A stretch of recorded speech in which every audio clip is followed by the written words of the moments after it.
Look at this festive tractor house. There's bunting. There is bunting involved. Look at this. I think fertilizer. it's patriotic bunting. Oh yeah. America, America. Mm-hmm.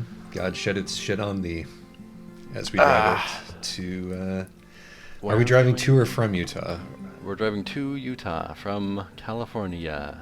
Very nice. With a bomb's worth of fertilizer. Yeah. In our, just chugging along. I love how evocative these nighttime scenes are in Truck Simulator. I really do love this game.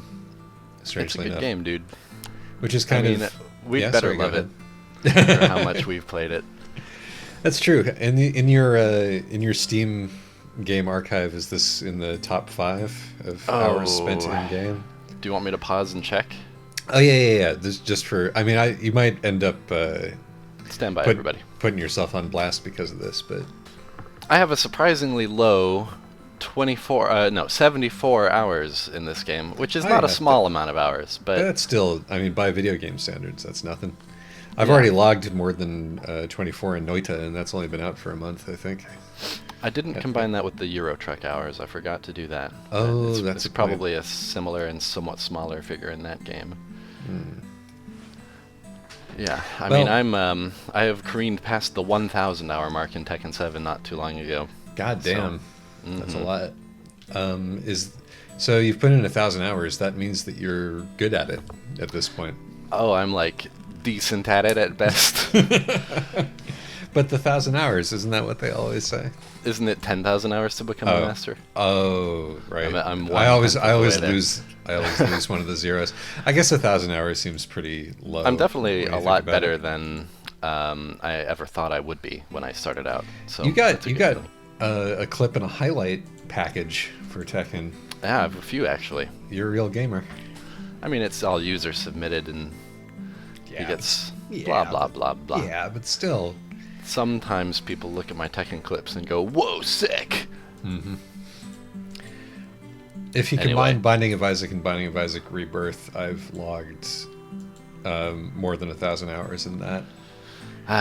Which is it a good feeling? No. There's no reward for that. You don't become a master at that.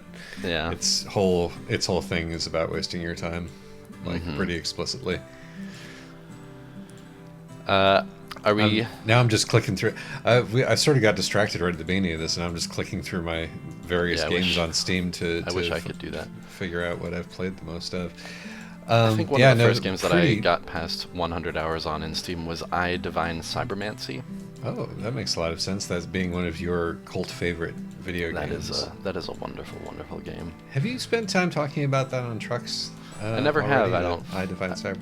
Why don't you tell me a little bit about why I Divine Cybermancy is good? Because, as a spoiler, today's theme is positivity trucks. Because the internet has been the festering maelstrom of horror for me recently. I don't know if that's because the internet's changed or just because it's been a tough, time for everybody involved. But I'm really.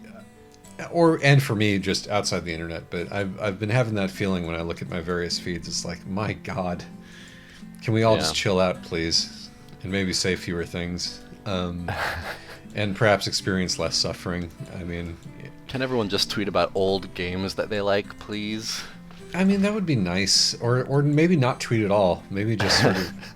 But since we're committed to creating content here, to a certain extent. I at least want to spend this little time talking about, things that are bringing us joy. Yeah. Because I think that's worth doing once in a while. Just have a little break for fun times. But first, let me just drive by Michael Bloomberg. Yeah, okay. Fuck you, Michael Bloomberg. Yeah, thank you. That's pretty much all that we needed to do. Speaking as somebody who's lived under Michael Bloomberg, speaking as somebody who's lived under Michael Bloomberg as the unitary executive in the city where we lived in, fuck that guy. Fuck his totalitarian instincts. Fuck his contempt for the poor. And fuck his sweeping and heedless abuse of his power. Yes. And can we also say fuck a political party that is willing to elevate him, like to go out of its way to please let us be more racist? Please, please, please let us just elect a different Donald Trump to beat Donald Trump. Yeah, I mean, I think that money acts the way that money does, and Yeah. the people who are in charge of these things are rich. Yeah. That's pretty much where I'm at with it. Also, fuck Tom Steyer, just sort of as a drive-by, since he's also trying to do the same thing. Yeah. But even more artlessly. I mean, God, it's interesting, isn't it? Actually, I feel like he might be being a bit more artful about it, but in the process, he's just making himself appear like a white bread, mediocre politician sort, even though he isn't really that. And you know, it must take some effort to make yourself look so dull when you're. I admire what he's doing in that he is really making explicit the if you have a certain amount of money, you can buy a certain amount of votes thing. Mm-hmm. Just like completely irrespective of who you are or if you're charismatic or or anything. All you need is a certain amount of money, and you can do pretty well. And just flushing that money down the drain. Isaac, I feel like we're being sucked into the despair pit. That's true, but it's so easy right now. It really is. It's February. That's a particularly tough month for despair, and it's going to be March soon, which is equally bad. What makes February a tough month for despair? The weather? Oh, yeah, it's the lingering of winter plus the Valentine's Day is a depressing holiday, and it's my birthday, so it's always cool for me. Well, yeah, I suppose that is true. It is Josh Day. Maybe I should just think about it that way. Yeah. I recommend this to all my friends. If you're bummed out on Valentine's Day, just have yourself a happy birthday wish for me. Mm-hmm. For me, February is the lingering cold weather plus allergies kicking in. So just like the worst of both worlds, really. Here's a positive twist. Yeah. I have been making the cold weather my ally, because I just hate the hot weather. And cold weather, I tend to see February as the last, the kind of bittersweet last stand of the pleasant cold before it becomes impossible to exist. That is true. Well, I mean, you also live in the sweltering hell pit that is New York City. What is summer like in Portland? It gets hot, but it's not the wet heat that you get in New York. There's also not nearly as much AC to be had around here, but but that's sort of a separate issue for you particularly. Someday we'll miss the cold. Sort of have to cocoon yourself in your room. Yeah, no, frankly, it's not the cold so much I mind is the fact that I work outdoors and it rains. And when it's raining and cold and I'm walking around outdoors for hours at a time, it gets pretty unpleasant. Listen to me, someday we'll miss the cold. This is Positivity Trucks. Yeah. Gotta get positive. I knew slap me in the face, Isaac. Yeah, God, if only you were here and could slap me in the face. By taking a left turn into politics, I knew that we were doing that. Tell me why you liked and presumably like I Divine Cybermancy, Josh. It has been a while. Okay. I Divine Cybermancy is a fully batshit insane game. It's made by some dudes who just really love Warhammer 40k and Blade Runner and all this sort of stuff, and they just went crazy with it. So the best things about that game only really come through if I spoil the shit out of it. Are you cool with that, everybody? I mean, I'm cool with it. If you don't want to be spoiled on I Divine Cybermancy, skip to forward. This time code. Okay, so it's a shooter. It's a source engine shooter. The thing about it is, it has the best plot twist I've ever seen. The story doesn't really cohere until you play it through 3 times and see the true ending. Ooh. At which point it's everything about it, including its glitchiness and its complete incoherence, kind of becomes unified and perfect. What it turns out is the case. Let me start this way. Every time you load up this game, every time you start a new game, or every time you I think it happens every time you die and reload from a checkpoint, or every time you quit and start it up again, you'll have the same dream, and your character will say to himself, "This dream again," and you'll walk up to a strange portal in a surreal landscape, and you'll find next to the portal your dead mentor, and you will say the words, "I may have killed my mentor, but I am not his murderer." And then you pass through the portal and resume the strange loop that you're in, the cycles of your guilt. What it turns out is the case is that you are in fact the bad guy villain in this game, that you kill at the end, in kind of a cyber comatose state, dreaming your own punishment as casting yourself as the man who was responsible for your downfall. Well, that's something else. I mean, Yeah, that's pretty. dude. That's a pretty nifty story, and like, I think that would be that wouldn't be particularly satisfying if it were like the plot of a film. No. Like, we at the end it was all a dream and you were in a tank, But Yeah. as a video game where you actually have to live through that whole thing and then do it again, and it's not just the concept of you having to live in this digital purgatory, but you're actually doing it by replaying the game over and over again. That's pretty sweet and a very good use of game as storytelling, right? Yes, and it kind of recontextualizes a lot of things in the game. Like there's this weird surrealistic fleet of monsters called the Metastraemonic Force. Straemon being the company that made the game. And you begin to think like maybe this isn't a real thing that's in the world that this character is from. Maybe this is just kind of the dream state attacking itself, Right, exactly. And then maybe all the crazy glitches in this game are also the Metastraemonic Force. Well, why not? The source engine itself is the Metastraemonic Force. Yes. Doing this kind of game, would only work if the process of playing it itself was fun. Also, and it has a kind of, having watched you play it, it has some pretty cool stuff for a source engine game involving like a lot of fun hopping and magic gameplay and interesting mobility and stuff like that to make the experience of undergoing this, worth doing in and of itself as you uncover the plot. It strikes a balance that I always find kind of rare and valuable in an action game, where it gives you a fuckload of powers that you gradually accumulate. Like you can jump 20, no, maybe not 20 stories, but you can definitely jump like 8 stories and run at super speed and like teleport into enemies, like exploding them, activate a bullet shield or why like, can't take you enemies do over. that more often in first-person shooters? That seems incredibly fun and cool.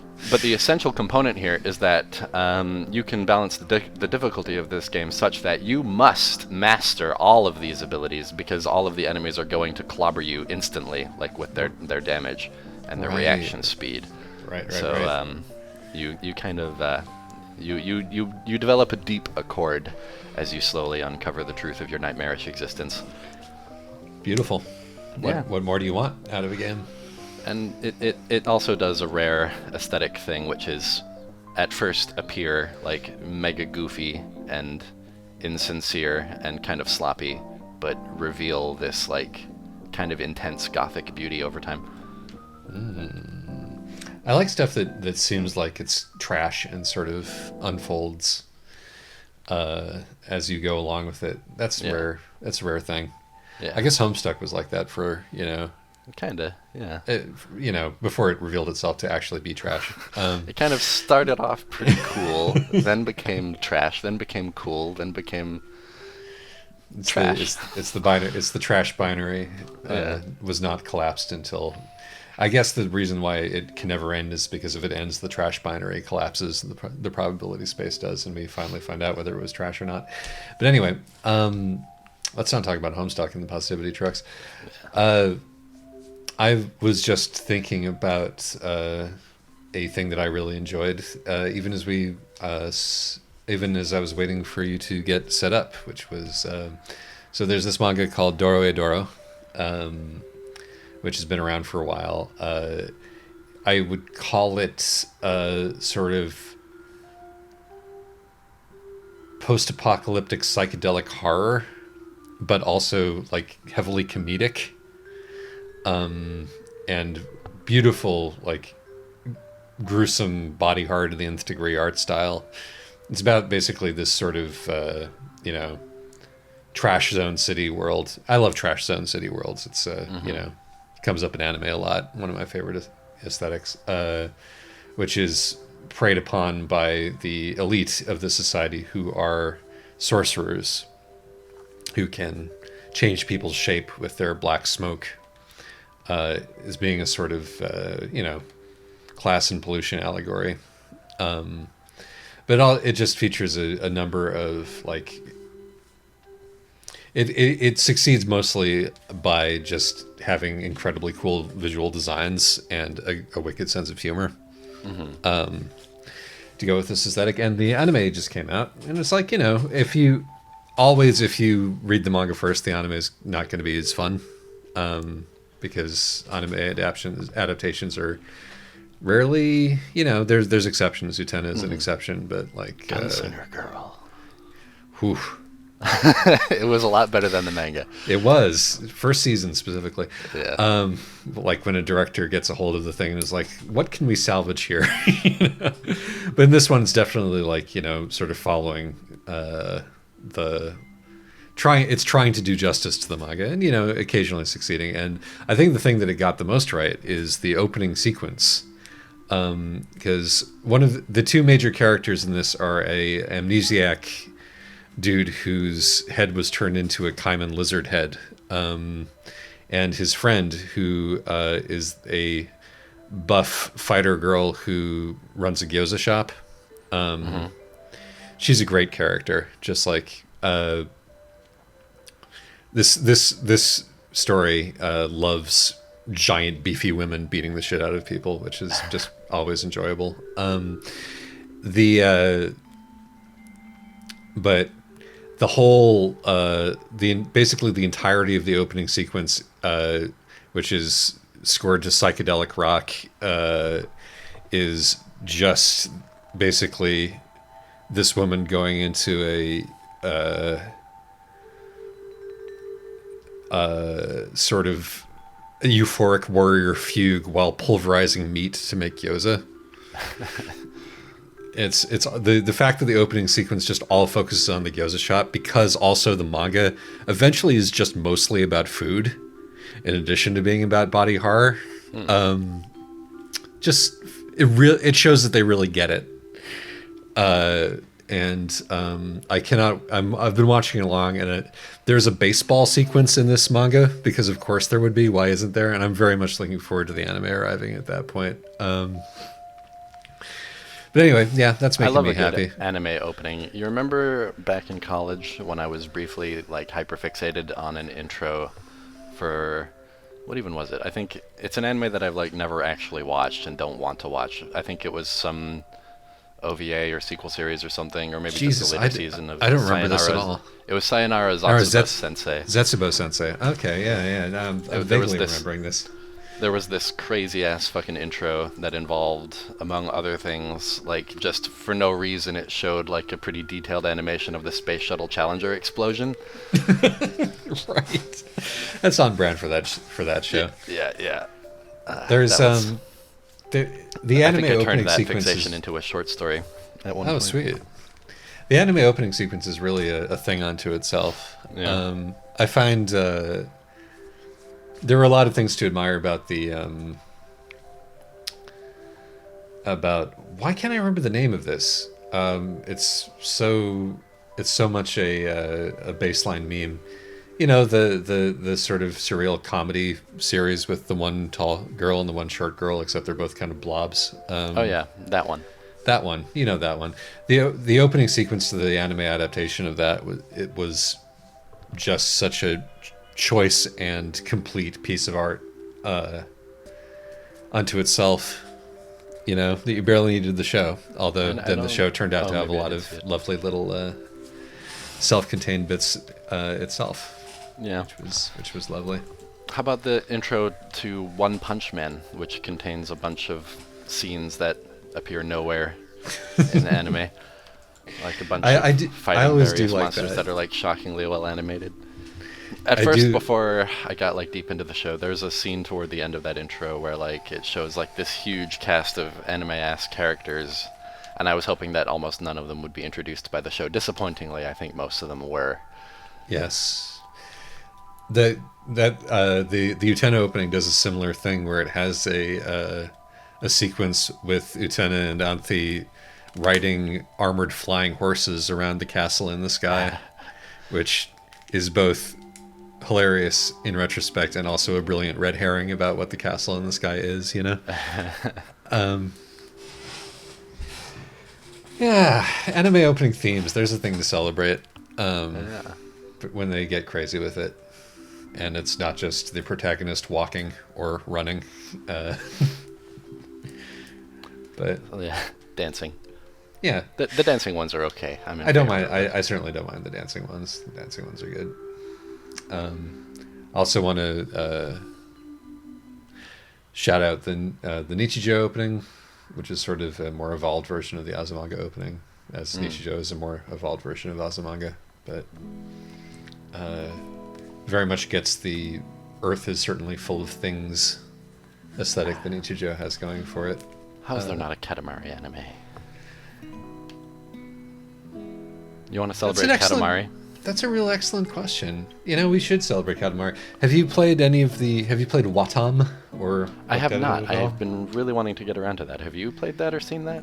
No, I haven't. I've sort of actually been avoiding gameplay of it because I wanted to. That's the new thing from Professor Katamari for those who don't know. As the strains of Nobi Nobi Boy are presumably playing in the background. I wonder if his wife, who directed the soundtracks for those two games, is still involved.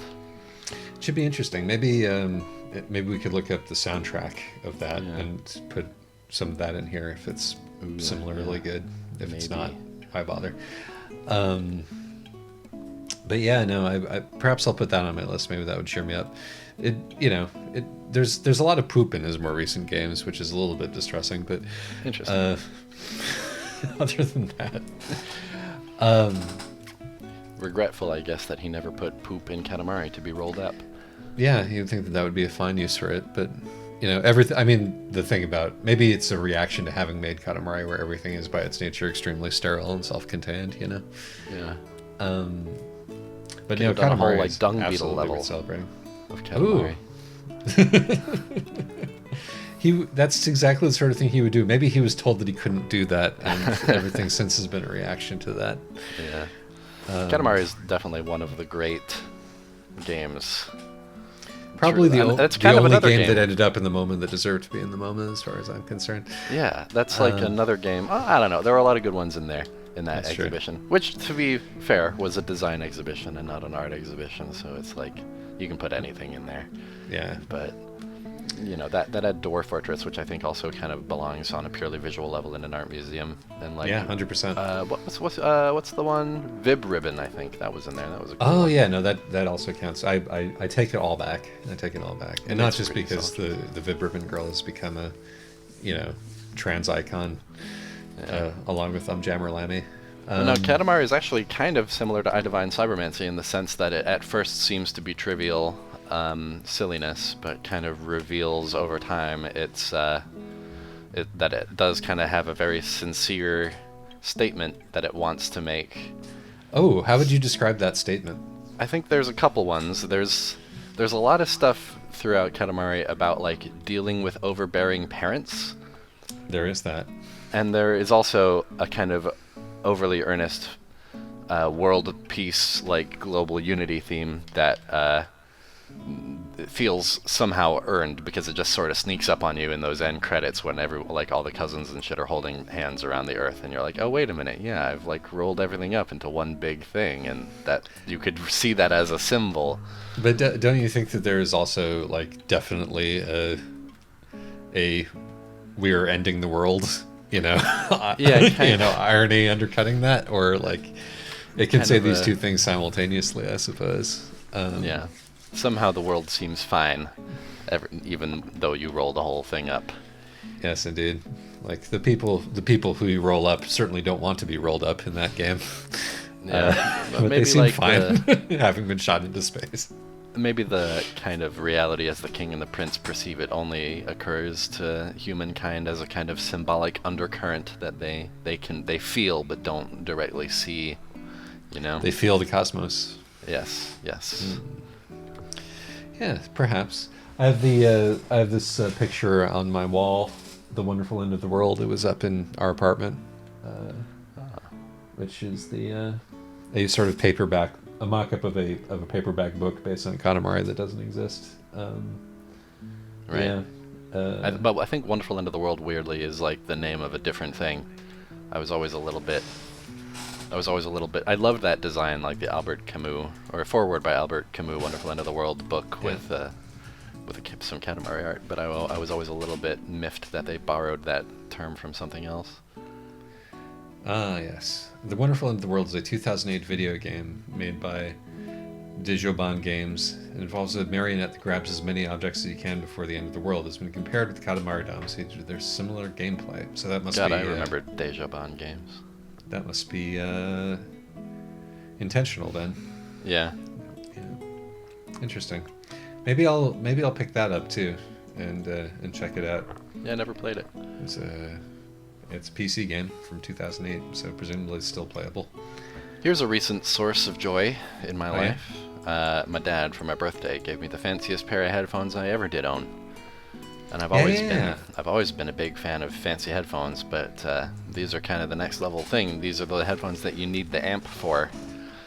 Sure. And my God, they reveal the truth. You know, they make the stuff that's badly mixed sound badly mixed, and they make the stuff that's well mixed sound heavenly.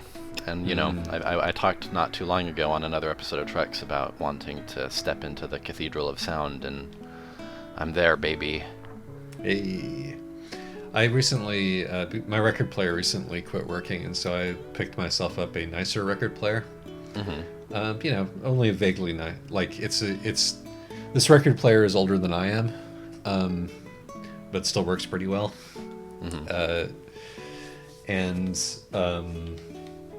I was like, well, we'll see. But yeah, it's actually like, with my stereo setup here, like I'm getting things in the mixing in some of these older records that I could not hear before. And you know, that always makes me nervous. I try to ignore this kind of thing because I do not want to succumb to latent audiophile instincts, because I feel that way lies madness. A little bit. Yeah, and it's like I always, you know, I'm perfectly happy to listen to music on shitty headphones or out of shitty speakers. Yeah. But viewing it as sort of an unexpected gift to be able to sort of sit down and really appreciate the craft that's gone into something complicated is, I think if you view that as a lovely extra, then it's a delightful thing to have. Yeah, and it's useful for production, obviously. Oh yeah, 100%.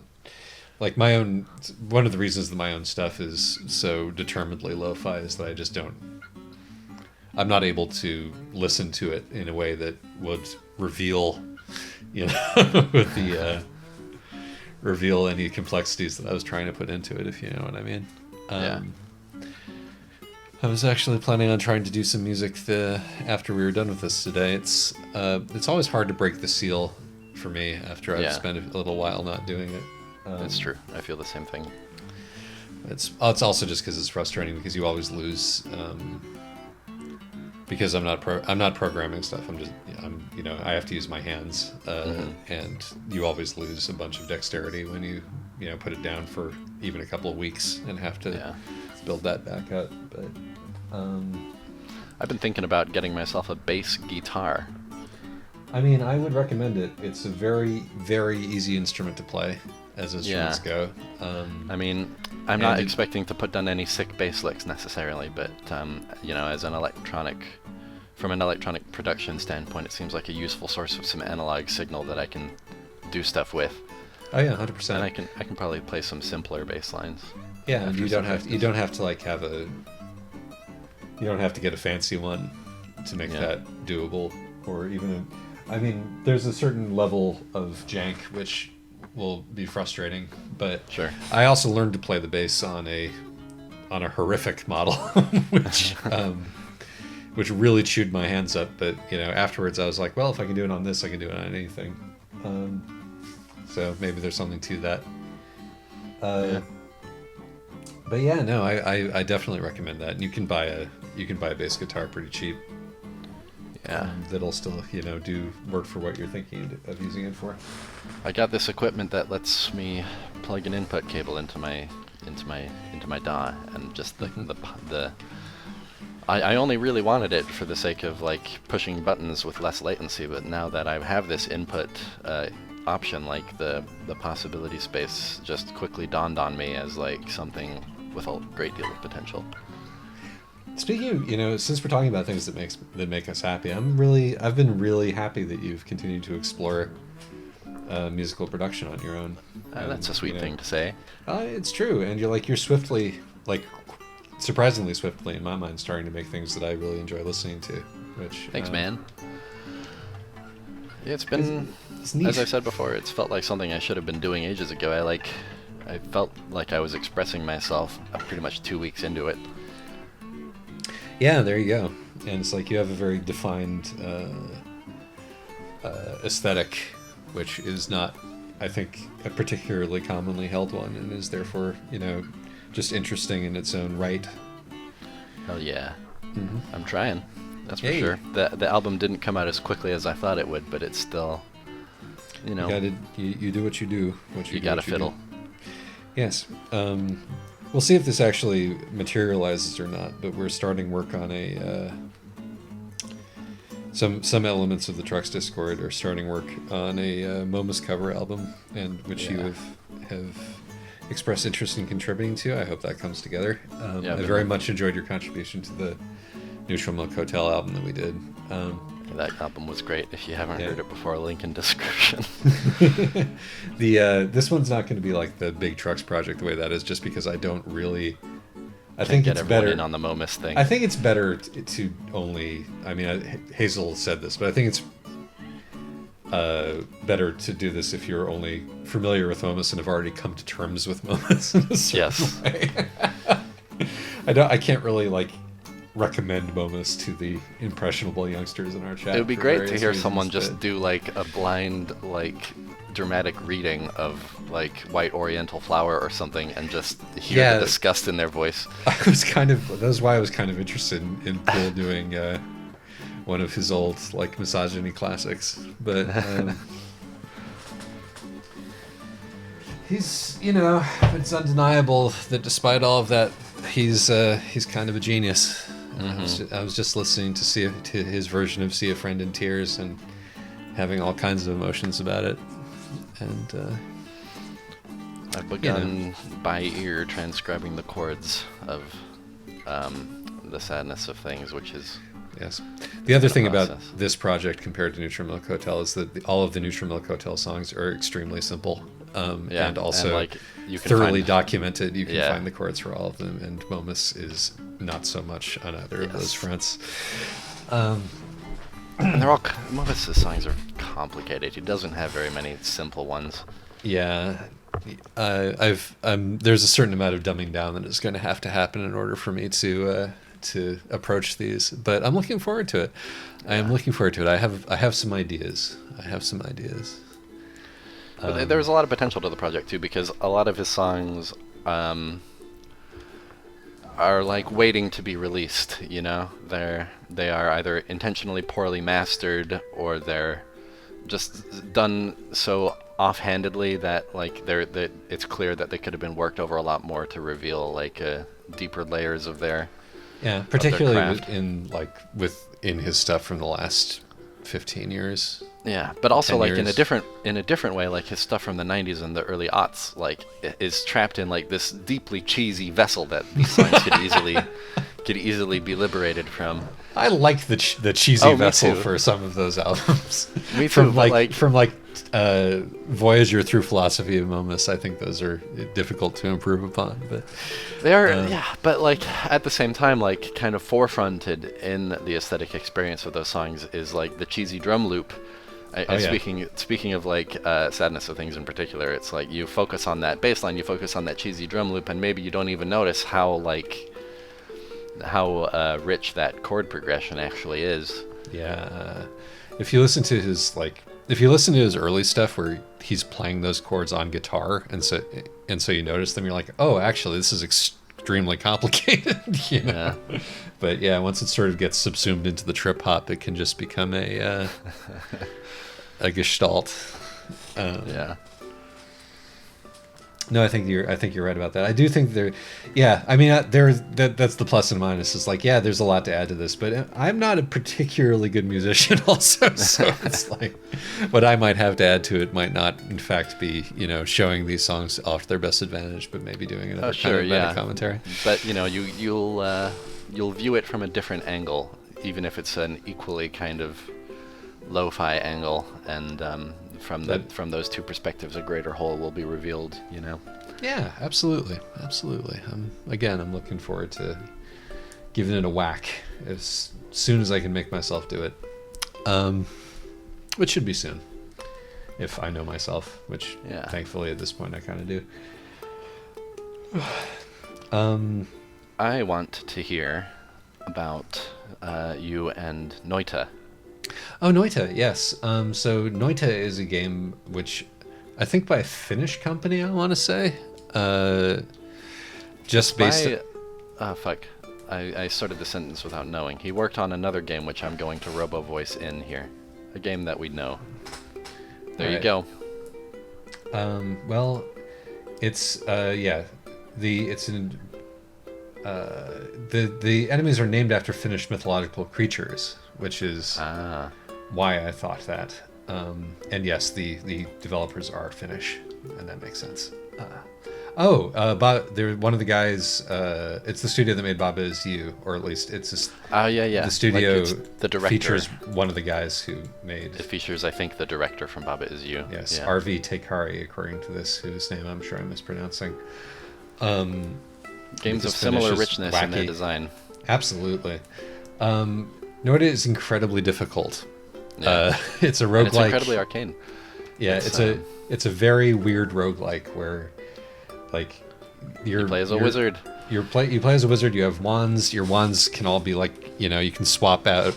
Your wands all have different capabilities. You find them randomly. That you swap out spells. You can some of them and are just... To be clear, these wands don't just have one spell on them, but they have various interacting facets of spells that you can spend hours mad sciencing together. Right. You can there's modifiers that you can put in the slots in addition to the spells that you can put in the slots, and they all have different mana costs and, cast delays and upkeeps, and some of them are, limited use, and if you pick up a random wand that has a whole bunch of these together and just try to fire it, you might explode, if you are not familiar with what the deal is. And there's literally some spells that are just explode, and if you have the modifiers that let that happen not right next to you, then that could be very useful. Explosion happen over there. Exactly, but those, but I tried to put one of those together with the delayed reaction, and I still exploded just after a moment or two. But you can sort of, and it is in the early goings of the game, you can just sort of figure out, I want more DPS to defeat these increasingly powerful enemies, but the enemies ramp up to at a higher speed than your offensive capabilities do, and so that by the time you get down further in there, you're having to use craft and guile and environmental hazards to destroy things, which I'm not very good at least not yet. I'm not very my brain doesn't work is not designed for this kind of game in terms of being great at it, but it's designed for this kind of game in terms of I can just keep picking at it forever. That is the true wizardry. You do not expect to master the magic. You can only take joy in further unlocking its secrets. Indeed. And it's also full of, speaking of secrets, it's full of just bizarre arcane shit. The object, you go into the mine and you keep going down is how the game works. But if you choose instead using various wands to go out through the side of the mine and just wander through the countryside, there's lots of stuff out there, which you can miss entirely. And even just the downward search, the downward traversal isn't as simple as it at first seems. There are options to kind of circumvent that, or... I'm looking at the Wikipedia page for Noita, and one of the articles that is cited is called "Noita is very good even if you are very bad at it," which I think sums up a lot. It's true. My favorite perk in Noita What? My favorite perk is the one that lets you modify your wands anywhere in the world instead of just in the Holy Mountain. Yes, that's essential, because if you don't do that, one of the difficult things is you find a wand that has some good spells on it in a completely useless configuration, and you have to just hope against hope that you will survive long enough to get to the area between stages, which is called the Holy Mountain. Yeah, and then if you find like an opportunity to do something with a spell, you have to find a way to get back to it. Meanwhile, if you get the edit wands anywhere thing, you just become a complete master of magic, and like, as long as you can find some time to shuffle things around, you can like do all kinds of bonkers shit. It's good stuff. And I've been sort of like absentmindedly brute forcing a lot, just doing runs that are doomed to failure because I'm not, trying to be particularly smart about it. But then occasionally I do try to get smart about it, and fun things happen. And I found a few secrets, and hope to find more. I've not beaten the game yet. Have you gotten anywhere close to the end? I don't know how far it goes. It's pretty, but I haven't beaten it either or gotten close. My brother tells me that it's like way deeper than I would have assumed. I've gotten like 6 or 7 layers down. Things get pretty hairy down there. And I've also gotten to like various like left-right offshoots. So I think my record is like 9 different areas visited or something like that. Yeah, that's pretty good. Yep. And that's like, you have the one incredibly lucky run where you find a wand that just demolishes everything. And yeah, my incredibly lucky run came from me getting the perk that makes it so when you pick a perk from the 3 that each layer offers you, you may get a chance to get another one. Right. And I, through that mechanism, just got resistances to so many things. Yeah, it's one of those things where it's possible to, if you get lucky and you can stack the same kind of bonus, you can be like, oh, I have like 700 HP. And so even if I'm hapless, it's going to take a lot to destroy me. Unless I just immune to most forms of damage. Oh, what's that? I'll take a dip in that. Oh, it's acid. I'm dead. It's got one of my favorite roguelike things, which is like, Binding of Isaac does it too, but you don't find it in actually that many modern roguelites, which is like deeply loot-based skill progression. Like the character build that you start to focus on will be determined by like kind of your early luck. Yeah, like you mean like in Rogue, for example, Yeah. Like, so like stuff will happen like you'll become immune to fire, so maybe you'll start focusing on fire spells because you can burn the whole place up much more safely now, Right, exactly. That's or like a simple example. Like bomb immunity in Binding of Isaac will change your entire play style if you can build on it, and also make you essentially unstoppable if you know what you're doing. But because the world is so reactive, like we haven't even fucking talked about the material system in this game, where the whole thing plays like one of those falling sand flash games where wood burns properly, gunpowder explodes properly. Selling point of the game is that every water pixel is individually simulated, and so liquids and solids and gases and fire behave as you would expect them to. And so if you are that fire wizard, like it's not just like you're casting fireballs at stone walls, it's like you are burning the shit out of everything. Yes, indeed. It is possible to create incredible environmental catastrophes in this game. What is this shit? Which is great. Oh, you have to reverse into that barn, it looks like. No. Okay, I can do it. Good luck. It's so tightly angled. You know what this truck doesn't have? What doesn't it have? It doesn't have a backup camera. Yeah. And like you would think that most modern trucks would. It's very low tech. I mean, we do have this magical third-person camera. That is true. We do. I don't have that in any of my postal vehicles. I think what you're supposed to do if you're like doing this without cheesing it is to stick your head out the window like this and fuck that. That doesn't help very much in life or in art. You've got to use your mirrors. Well,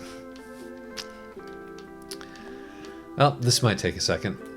It might. I'm glad we got to chat about Noida. What are, besides Tekken, are there any games that you're currently playing that are making you happy? I've been playing a lot of Tekken. I've been playing a lot of Monster Hunter as well. Do you ever want to hear about what has fascinated me so deeply about these games? I don't know if I actually have it in me to describe that about Monster Hunter. I've heard you talk about Monster Hunter before, but like I think that's probably too much of a can of worms for for the parking Here, let me. portion. I think I can actually sum it extravaganza. up. I said something to a friend yesterday that I felt captured Monster Hunter pretty well, actually. Monster Okay. Hunter, as you might know, is kind of designed to reward you for keeping on top of not just the combat systems and the RPG systems, but a lot of like upkeep systems, like a lot of kind of meta systems that involve like staying on top of your resources and gathering shit and like, I guess, upgrading shit and kind of keeping up with the townsfolk to make sure everything is fine and occasionally selling things. And what this captures, I think, and what the game has always been pretty good at capturing is that the game expresses that this profession of being a monster hunter is more than just the job itself, it's also the life around that job. Hey, And- yeah, that makes sense. Yeah. That makes a lot of sense, actually. And Can I actually, just- it expresses I- this quite impressionistically, I would say. Like, it's not a simulation of this, it's more like a It painting captures of it. the feeling of a lifestyle. Yeah. Can I just say that you have just did that? You just did that, man. I did it. It actually wasn't that hard. I just Yeah. had to get facing that way, and yeah. No problemo. Trucks Nice. are easy. Nicely done. Wow. So yes, may things go as easily for y'all in the next month as that parking job went for Josh. Yay. It only took one retry. Yeah. One retry is fine. What more can we ask for?